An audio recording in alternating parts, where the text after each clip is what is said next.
And welcome to Gate to Wire. I'm Bruce Casella, along with the beautiful Dani Gibson.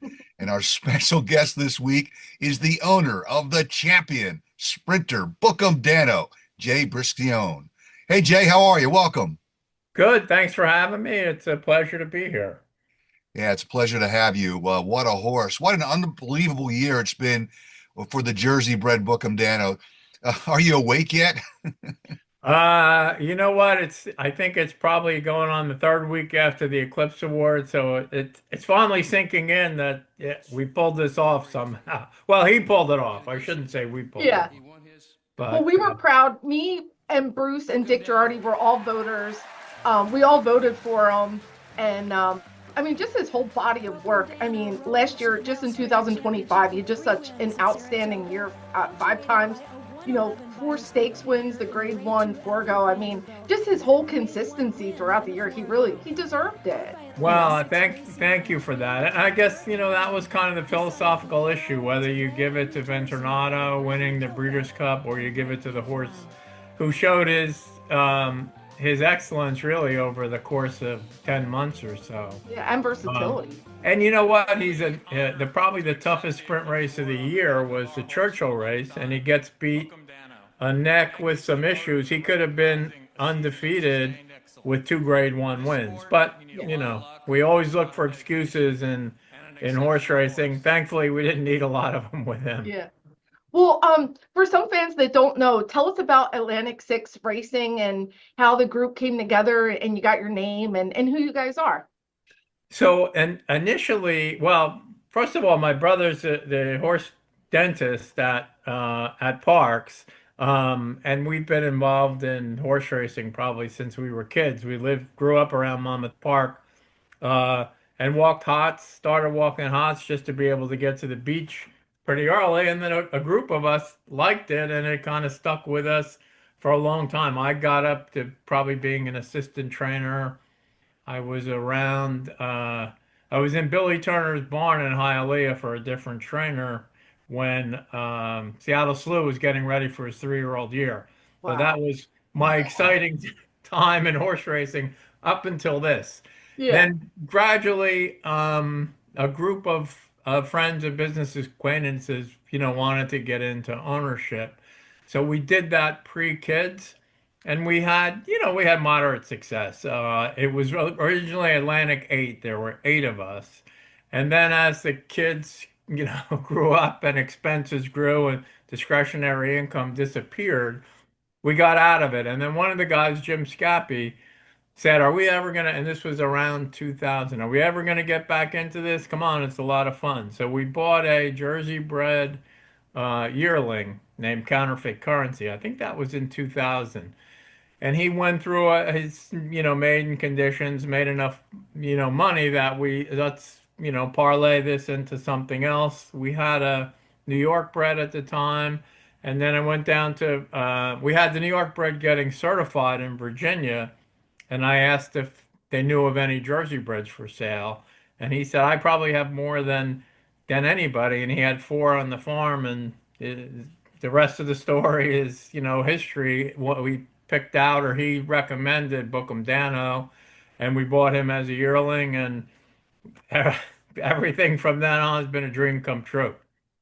Jay, he wins first time out. Too much in the morning. He did everything right, but that's a sign of a smart horse, right? They just do what they have to do, and then he Yep. put it all together in the afternoon. But what's he like around the barn? What's his personality? So I mean, he's a cool horse to be around, but everybody says, well, what if he was a colt? And, Derek has said a couple of times, if he was a colt, he'd be a handful. Not that he's not mean or anything like that, but He's full of he himself. feels good and yeah, Yeah. full of himself. I think he knows that he's good, now. It's kind of kicked in, and that's kind of the way he acts, around the barn. Like he'll be very nice and affectionate to people. When I go there, I probably see him the most, and he's ready to take my shoulder off, Yeah. sometimes. But playfully so. He um he grazes Derek's very good with him. He grazes every day, and this horse loves. I should have sent you a video, but he's like a rolling machine. So Oh, that whether he it loves was that. in Saudi Arabia or at Monmouth, he's got a round pen out there, and in Tampa, he's got one. He probably has the Guinness Book of World Record for roll. He rolled 4 times, I think, in these things. It's pretty cool to see. That's what he loves. And like I said, he did it in Saudi too. They didn't have round pens; they just had a ton of sand, obviously. Again, sign of a smart horse. He's stretching himself. He's cracking Mhm. his back. That's kind of how they Exactly. align things. Smart And they guy. do say the horses that can roll over maiden. It was very, very impressive. After that, we went to New York, and again, thinking of, even the New York guys on the TV shows. I said, well, we're probably going to juck the heavy heads, and they were like, well, they don't realize that they may have one of the heavy heads, and it kind of turned out, you know, he won the futurity that came off the grass. That was probably our one chance to get him on the grass because, he is bred to like it, but how do you take an Yeah. Eclipse Award horse, off his surface that he just won the award and try him on the grass? It's hard to do. But anyway, he won that one off the turf, and then we tried him long in the Nashua. He probably ridden, he made the lead very early, and he doesn't like that. He likes to come off the pace, so he was second. And then Derek out of that one was kind of out of the blue. He's like, well, I'm thinking of going to Saudi Arabia. And I'm like, what? Saudi Yeah. Arabia?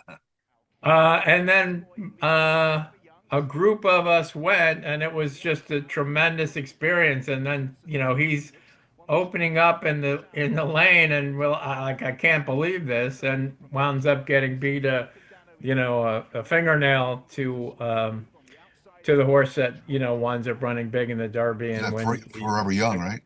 the Breeders' Yeah. Cup. I Yeah, mean, Forever Young. you had to when he was turning for home in the Saudi Derby. He looked like a winner. I mean, he flew by Ben Tornado, set a really fast pace, and then it just in the last jump, Forever Young, who won the Classic this year. What Right, were right. like? What were? I Did mean, when you? you look at that race in retrospect, you had Ben Tornado who wins the Breeders' Cup, you have Young who wins the Classic, and us who wins the Eclipse. That was another key race. Yeah. And Oh, of like you course. said, I think was probably more amazed in that race than I was in any race because we really didn't we knew he'd run good and he was training good, but didn't know he'd be able to do this on that kind of stage. And you're right, when he went by and opened up, we're oh my God, we're gonna win this. And then Yeah. to get beat on the line, he didn't know he lost. They were so far apart, Yeah.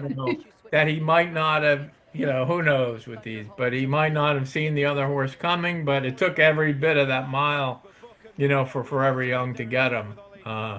It's interesting at the Eclipse Awards, Derek played golf with the Japanese connections of Forever Young, and they were rooting. They came by the table and they were rooting for us in the Eclipse Awards. So Oh, it's that's pretty great. cool. Go ahead, Danny. What's he like at the barn? I mean, like you said, he kind of never really touted himself too much in the morning. He did everything right, but that's a sign of a smart horse, right? They just do what they have to do, and then he Yep. put it all together in the afternoon. But what's he like around the barn? What's his personality? So I mean, he's a cool horse to be around, but everybody says, well, what if he was a colt? And, Derek has said a couple times, if he was a colt, he'd be a handful. Not that he's not mean or anything like that, but He's full of he himself. feels good and yeah, Yeah. full of himself. I think he knows that he's good, now. It's kind of kicked in, and that's kind of the way he acts, around the barn. Like he'll be very, um, nice and affectionate to people. When I go there, I probably see him the most, and he's ready to take my shoulder off, Yeah. sometimes. But playfully so. He he grazes Derek's very good with him. He grazes every day, and this horse loves. I should have sent you a video, but he's like a rolling machine. So Oh, that whether he it loves was that. in Saudi Arabia or at Monmouth, he's got a round pen out there, and in Tampa, he's got one. He probably has the Guinness Book of World Record for roll. He rolled 4 times, I think, in these things. It's pretty cool to see. That's what he loves. Like I said, he did it in Saudi too. They didn't have round pens. They just had a ton of sand, obviously. Again, sign of a smart horse. He's stretching himself, he's cracking Mhm. his back. That's kind of how they Exactly. align things. Smart And they guy, do say the horses that can roll over are, the old wives' athletic. tale kind of thing, are very athletic, and he does. He rolls and rolls and rolls kind of thing. So, but he's a neat horse to be around. Well, he's not just popular in New Jersey, he's popular all around the country. Um, how did you come up with his name? Who's the Hawaii 5-0 fan? Yeah, so well, it's funny that you understand that, but and you're probably not as old, but Mark Rubenstein, who was I've known for a long time, and he's probably equally or maybe more so involved with horses. He used to have his own partnership, Red Flag Stable, that had a very good turf sprinter, Kuka's Lady. So he's been around the barn, and he's the one that runs him now, in the out of state stakes, which most of them are. But we were trying to come up with a name with Bucaro and Adorabella, and good luck trying to match the sire and the dam name. So one day he said, "What about Book'em Danno?" And I said, "I like it. Well, let's run it by the other guys." And it was obviously from, Hawaii 5-0, and he watched it and I watched it, and a lot of people our age knew about it, but a lot of the young people didn't. I guess now they do. Mark runs them at Saratoga. He said, I can't tell you, like when I walk after the races down the stretch, the crowd is probably like 10 deep, yelling his name, and he has Oh, developed a pretty big following. It's pretty cool.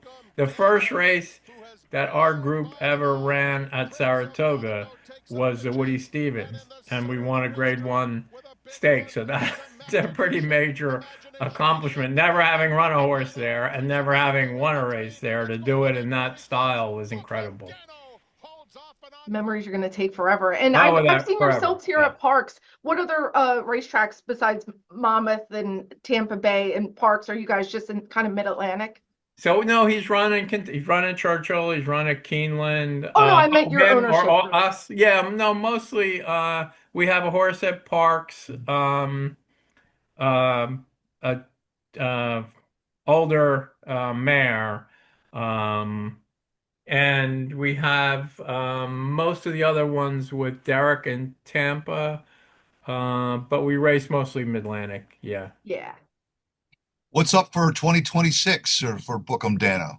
So he gave him kind of an extended layoff this time because he's been going, the sprint races are tough on horses. And I think in his 3-year-old year, we probably went to the well too many times. When we ran him in the Cigar Mile, it was a little bit outside of his distance.